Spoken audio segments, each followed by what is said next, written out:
things that happened here at Gobbler Ridge the first year we had the property, we had a drought, and we don't have a deep well, we have a bored well for the house, so we couldn't irrigate everything. But at one point there used to be a trailer at the front of the property some people were staying in, and there is a second well on the property. I went, we got about 20 feet of PVC pipe. I started running it down in the well, and lo and behold, the thing's less than 10 feet deep. So today what we're going to do is we have this hand pump, and so if we have situations where we need to irrigate, if we can't get any electricity, things of that nature, we'll at least have a hand pump type option.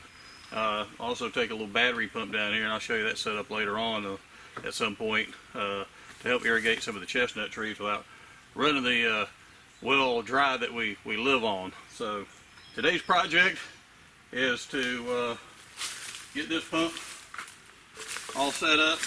Already got some PVC attached to it. Got to cut it off to the right depth. Put this foot valve on it and get it primed up and ready to go, and see if we can't get some water out of it. So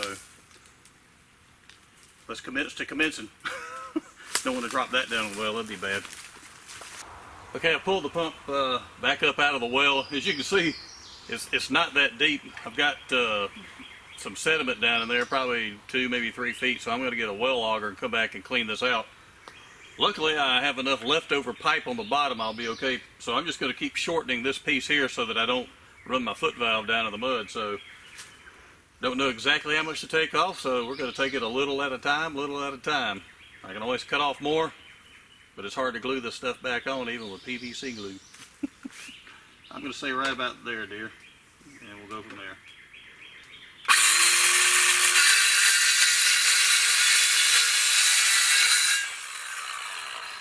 All right, let's drop it down the well and see how that did.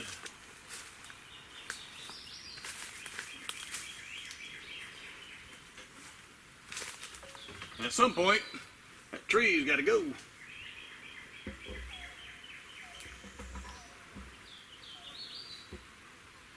All right, that should leave just enough for the foot valve. I think that's probably going to be,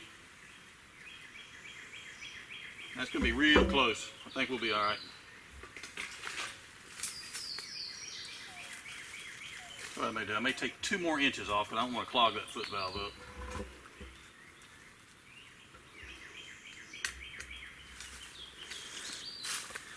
And then I believe we'll be in good shape.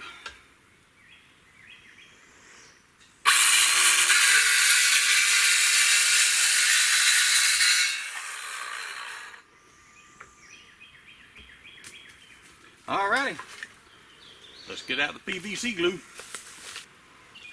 Alright, I'm going to put this coupling on down here so that I can screw my foot valve onto it. I've got something called PVC weld. It's a one-step cleaner, primer, and cement for PVC pipe. So when you're out here in the out on the back 40, actually I'm on the front 40,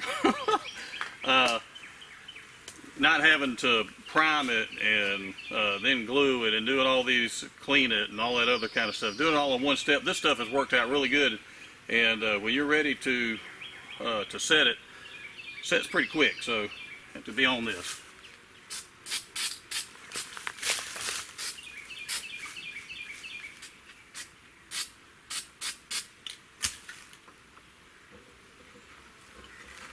That stuff sets fast. There we go.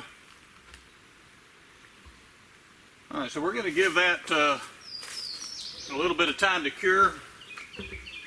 We have a couple other projects to do that we're working on. So while that's drying and setting up, we're going to go work on those projects, and we'll come back and drop the foot valve over in it and give it a prime and see what happens. All right, it's been a couple of hours now. This stuff sets in about 15 to 25 minutes, and it's fully cured in a couple of hours. It's been over 4 hours now, so I shouldn't lose my foot valve down in the bottom of this well. So I'm going to go ahead and oh, I need my pipe tape. Should be in the little cart right behind there, babe. Yeah. When you're hand pumping, you don't want any water leaks in this thing, so I'm going to put a little pipe tape on these threads, make sure that I have a good airtight seal. Sometimes an electric pump may be able to overcome that and offset it, but when you're doing a hand pump, I need it as tight as I can get it. If I can stop my stuff from spinning around here.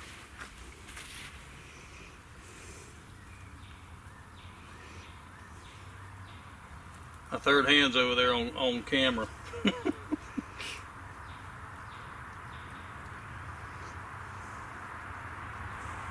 Alright, that should do.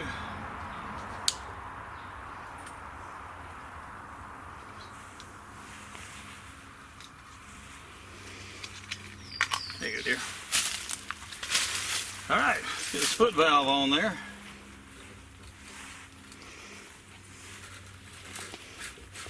While we were waiting on the glue to dry, I took it up to the house and I cleaned off all that mud that I stuck it down in the other day.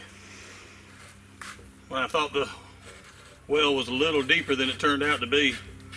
We have Beach Creek down the way, and it's probably 10 feet or less in elevation lost to that, so that might be why this well is as shallow as it is. Although I can't believe it supported the trailer, so I'm hoping it'll support some trees once I get these veins flowing a little better. The water is already more clear than what it was the other day, so I'm hoping the more we use this, the more the water veins will open up and it'll be a good secondary water source for us. Alright.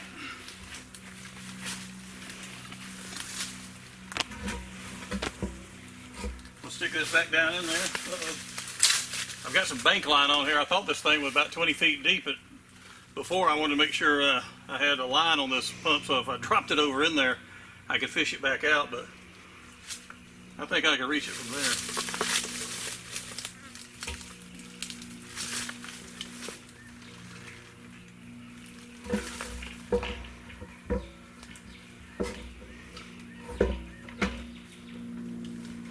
Alright, if this works out, we're gonna put a little well top and screw that down on there.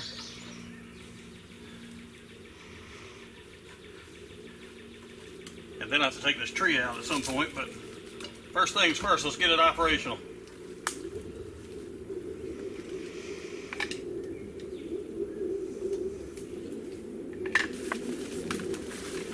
I was coming down the big hill, I lost about half my water to prime it with, but I got a spare backup gallon there. We'll see what happens.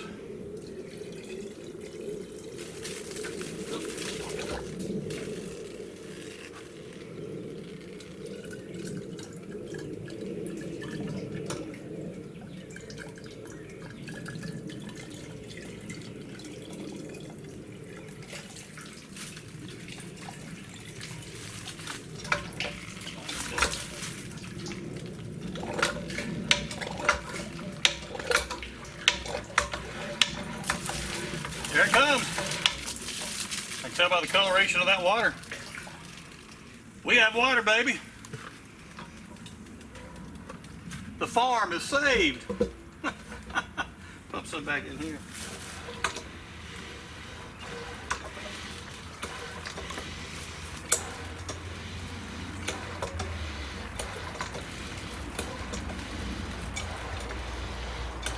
This will be my first gallon out of the new well. The new old well.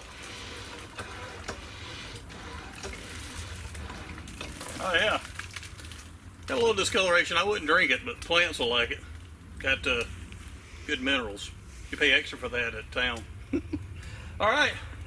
Looks like our secondary water source is going to be functional. This pump that we got at a flea market is going to work out real good. And all we'll have to do now is put a little top on it and we're good to go. All right, what we're doing now that we know that we're getting water out of the pump, we wanted to kind of take this pressure treated lumber and just kind of build an impromptu top over that to make sure that animals didn't come up here and try to climb down this and fall over there and die and contaminate the water source, or sit there and eat nuts and stuff and drop acorns and junk like that over in there. So we're going to put a little cap on this thing.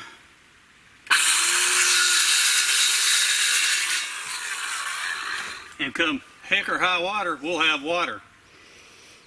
There's some ingenious thought in there somewhere, trust me.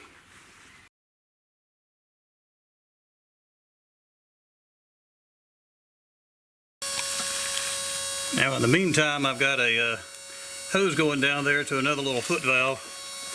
I've got the foot valve, it just kind of pops into the hose, so I got some bank line here just in case it pops off. And then I have this pump that I got from Harbor Freight, and it runs off a 12-volt battery. I just carry around a battery for a lawn tractor, and I run it up through this hose right up here. And this is an old RV porta duty, turd hearse, whatever you want to call it. It has not been used. It was clean, and I just fill that full of water, put it on the my dump cart right there, take it with my golf cart, and I can go irrigate all my trees without ever emptying the well back up at the house. So I'll have a manual source, and then I'll have an electric source as long as the grid stays up. Cool. Time to go water the plants now. Alright, now that I've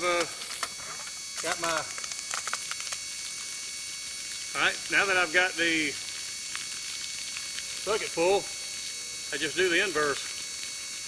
Swap the hoses around. Now I can water my farm.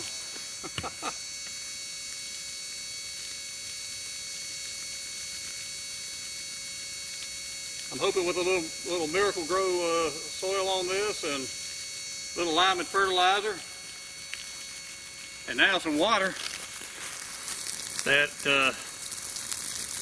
everything is going to grow nice and tall. Hopefully these muscadines will get up on the wires this year, and it might be another year or so, but at some point I'm going to have my son making me some muscadine wine.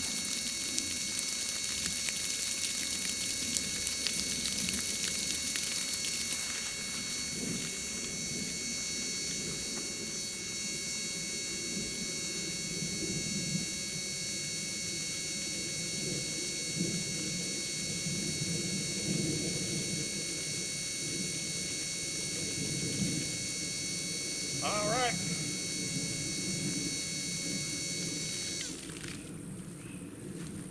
That should do it for my do-it-yourself irrigation with the electric feature. All I have left to do is put the top on the well down below. My wife had to go get us a drill motor. I didn't want to split the wood, so I'm going to finish watering that, put the lid on, and my secondary irrigation problem is solved.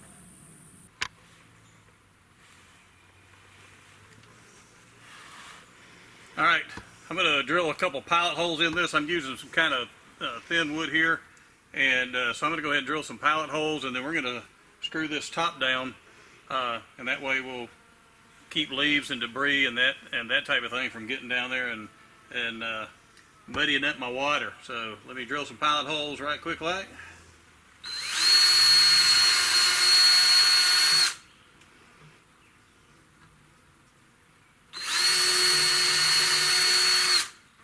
And then we'll stick some screws in this thing and give it one more test pump, and I think we'll have water.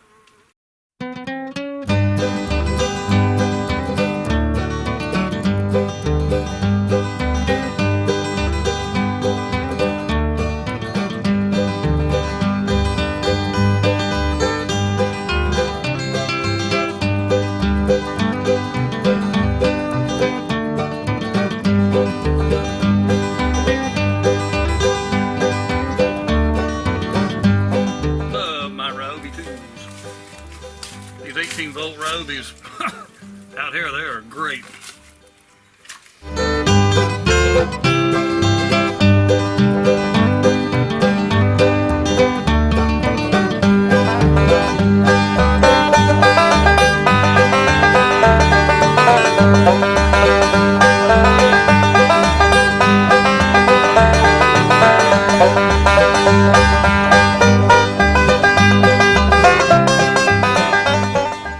me move my battery powered tools out of the way before I test the water flow.